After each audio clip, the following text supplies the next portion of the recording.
The small town of Manali in the Kullu district of Himachal Pradesh is one of the most sought after holiday destinations in India.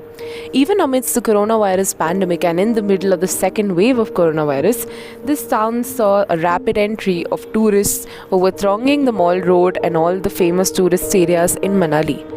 However, even amidst that, the business was not as much, and the tourism industry as a result had faced a lot of adversities, for which the Himachal Pradesh government led by Chief Minister Jairam Thakur had announced a slew of measures for the same. However, these slew of measures did not contain any policies for the people who indirectly are dependent on the tourism sector in Manali and in fact contribute and sustain it. These include the washroom cleaners, the people who manage the waste that emerges in Manali, and a lot of other people whose day-to-day lives and income depends on the gains that they make from the tourism sector in Manali. We went around the peripheries of Manali to find out how these people have been coping up with the pandemic and what they want from the government. ये हमारी problem ये है कि ऐसा 2 साल से जो ऐसे कोरोना लगा हुआ कोरोना कि 2 साल से हम ऐसे कंटिन्यू काम कर कचरे काम कर रहे हैं। तो ऐसे बात देखो, इतना गंदा काम करते हैं हम। आज तक सरकार से हमें कोई लाभ नहीं हुआ आज तक भी, कि कोई मतलब कुछ हमारे लिए क्या हो क्या नहीं, मतलब या कुछ जो ग्लव्स होते हैं या कुछ भी होता है, मतलब कुछ सेफ्टी है, पैसे है ना।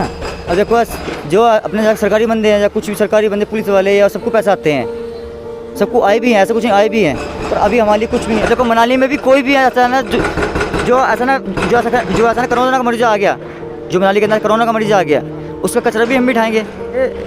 2 साल हो गए जो कोरोना का तो है, हम 2 साल से कंटिन्यू कोरोना से हाथ से उठा रहे कचरा, हम हाथ से। हम लोग वाल्मीकि तो यही सफाई का नहीं करेंगे तो क्या करें। गंदा काम तो है हमारा। देखो गंदा तो आपको देखो कितनी स्मेल आती, कितना गंदा काम है। The coronavirus pandemic also greatly impacted the loose clothes shops on Mall Road, who derive their income from a strong footfall of tourists as well as the strategic location of Mall Road. However, to make way for bigger stores, their stalls were abruptly shifted right at the back of the Mall Road, which sees no tourist footfall. This has greatly impacted their livelihoods. धन्यवाद, आप इतना दूर से आए बेटा।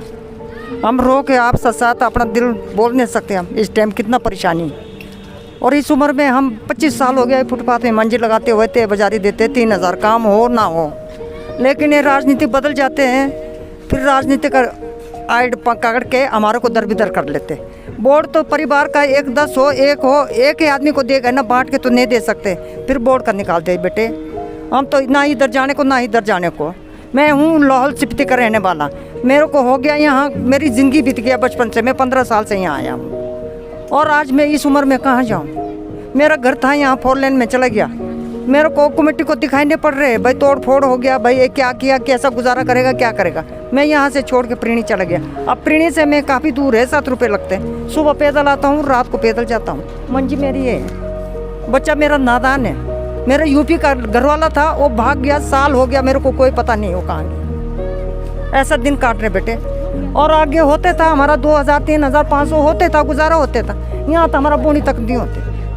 Committee में जाएगा तो फिर मतलब अच्छे ढंग से बात भी नहीं करते हमारे साथ। क्यों, हम गरीब है जी। कर्जा लेके खाना खाया जी। हाँ जी, हाँ जी। कितने का कर्जा लिया? हमने लिया है 30,000 का। यहाँ बेटा ये हो रहे सबसे पहले राजनीति। अगर कांग्रेस को वोट दे दिया तो फिर बीजेपी नाराज, बीजेपी को वोट दिया तो कांग्रेस नाराज। जब हम वहाँ पूछने गए उनको, भाई हमारे को आगे रहने दो, तब उन्होंने बोला भाई आगे नहीं बिठा सकते, आपको यहाँ से उठना ही पड़ेगा, हम फुलवाड़ी लगाएंगे। हमने बोले यहाँ पीछे रोजगार नहीं है, तो वो बोलते हैं नहीं है तो अपने अपने घरों में चले जाओ, मैं लिख के दे देता हूँ। प्रधान जी बीमारी की वजह से हम घर पे रहा, फिर बाद में थोड़ा जैसा खुल गया, तब हमने इंजेक्शन दिया, सबने जितना भी है मुफ्त लगाया वो इंजेक्शन हमारे को रामबाग में। उसके बाद दूसरा इंजेक्शन लगेगा, वो अभी पता नहीं बेटे। बहुत परेशानी से काटा हमारा। किसी घर में मंजी नहीं लगाने से, ये रेहड़ी नहीं लगाने से राशन भी नहीं था। रोटी बनाए तो सब्जी नहीं था, सब्जी बनाए तो चावल नहीं था। ऐसा दिन काटा हमने। At the Rangri Waste House in Manali, amidst towers of waste from hotels. The Swachhta, or the cleanliness warriors, talk about the problems that they have been facing for the past 2 years during the coronavirus pandemic and the past inequalities that got exacerbated during this time. तो ma'am ये आता है सारा जो कचरा था ये अपना होटल वगैरह का है, टूरिज्म का है, ये सारा जितने भी आता है ना जो होटल वगैरह है। हाँ जी। फिर ये जो वार्डों को चलता है डोर टू डोर का है। तो हमारे को इतने साल हो गए रहते हुए, 40-30 साल हो गए रहते हुए, ठीक है जी। अब हम यहाँ रह रहे हैं ना, तो हमारे को कोई सुविधा दी है, लो सरकार कोई मकान बना के दे रही है या सरकार ने कोई ज़मीन दे दी 2-2 बिस्वे, ठीक है जी। अब कोई ना तो कोई सुविधा है इस चीज़ की। अब हम नौकरी भी कर रहे हैं, 8-12 हज़ार 11 हज़ार में नौकरी करते हैं, तो अब 12 हज़ार में 5 हज़ार किराएदार को मकान मालिक को देंगे, बाकी बचा 5-6 हज़ार उसमें अपने बच्चों को पढ़ाएंगे या अपना घर का राशन पानी खाएंगे। बरसात में देखो, बरसात में काम करते हैं, बारिश में भीगते हैं, कई बार बीमार हो जाते हैं, कोई मेडिकल नहीं मिलता, कोई दवाई नहीं मिलती, कुछ नहीं मिलता, कुछ नहीं है, सब अपने पल्ले से कराओ जो भी कराना है, ठीक है जी। हमारे बेचारे वर्कर है, किसी कंच भी घुस जाता है, गाड़ी खाली करती दफ़ा जूते में कंच घुस जाता है, हम किसी नहीं बोलते हैं। फिर भी हम ये सोचते हैं कि चलो भाई काम करना हमने, चलो देश की सेवा करनी तो कर रहे हैं और करते रहेंगे जब तक हैं। कई इंसान यहाँ बोल देते हम काम करने जाते, बोलते ये तो साले बाहर के रहने वाले हैं।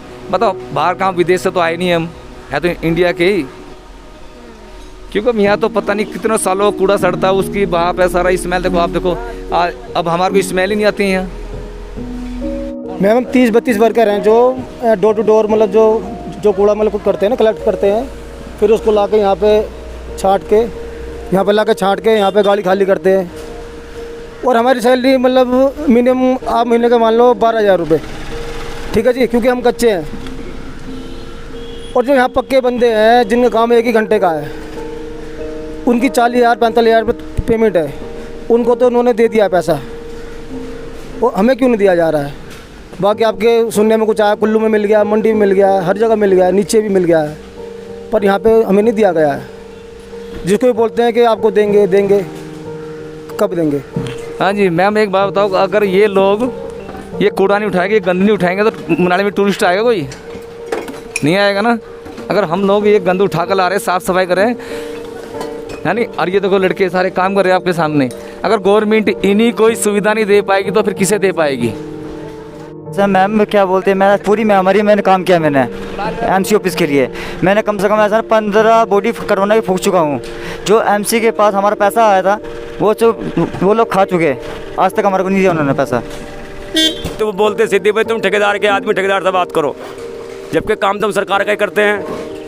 तो कहने का मतलब ना ग्लव्स मिलते हैं, बारिश लगती है, बारिश में भी काम करना पड़ता है जी, और कमरा किराया भाड़ा सब कुछ हमारे को देना पड़ता है। 5 बच्चे हैं, उनको लिखाई पढ़ाई सब चीज़ किराए पे। गवर्नमेंट की तरफ से हमें कोई सुविधा नहीं मिलती मैम जी, ना हमें कोई ज़मीन मिली। इलेक्शन से पहले सब बोलते तुम्हें ज़मीन दिलाएंगे, वो कराएंगे, तुम्हारे को ये देंगे वो देंगे, आज तक किसी ने हमें कुछ नहीं दिया। एक दवाई गोली भी नहीं देते लोग, और कोई हमारा ना छुट्टी मिलती है, ना हमारे को कोई वर्दी है, ना जूता है, ना ग्लव्स है, ना ही मास्क है, बस काम है जी। अब इन्होंने 7 बजे ड्यूटी ले रहे जी कंपनी वाले। अब 7 बजे नाश्ता किस टाइम करें हम, किस टाइम खाने का भी हमें टाइम नहीं मिलता है। पिछले लॉकडाउन में भी ड्यूटी की हमने, सफाई की, अब भी कर रहे हैं। घर से कूड़ा उठाने का काम करते हैं जी हम, घर से कार भी लेते हैं, लोग गालियाँ भी देते हैं हमारे को, कई लोग चोड़े भी होते हैं, कई लोग थप्पड़ मारने को लग जाता है हमारे को, पर हम लोगों को हमारी कोई सुनवाई नहीं करता। प्रधान का कोई हमारी यहाँ नहीं सुनता जी। मनाली के अंदर पसंद देते हैं बस सरकार यहाँ के, यहाँ तुम्हारे को मकान देंगे, अब कम जीत जाएंगे, तुम्हारे को 2-2 बिस्वे ज़मीन देंगे, अभी तक नहीं मिली जी। 21वां साल चला है मेरे को मनाली में साहब। The coronavirus pandemic, if anything, deepened the already existing caste and class inequalities that have persisted for a long time. The snow-capped peaks and sprawling meadows of Manali, while providing respite to tourists, do not seem to soothe the workers who are clocking in many hours a day to barely make ends meet. With the crisis of the pandemic still here and the rampant rains unleashing fury on the landscape, there is a sense of uncertainty but also hope for the better.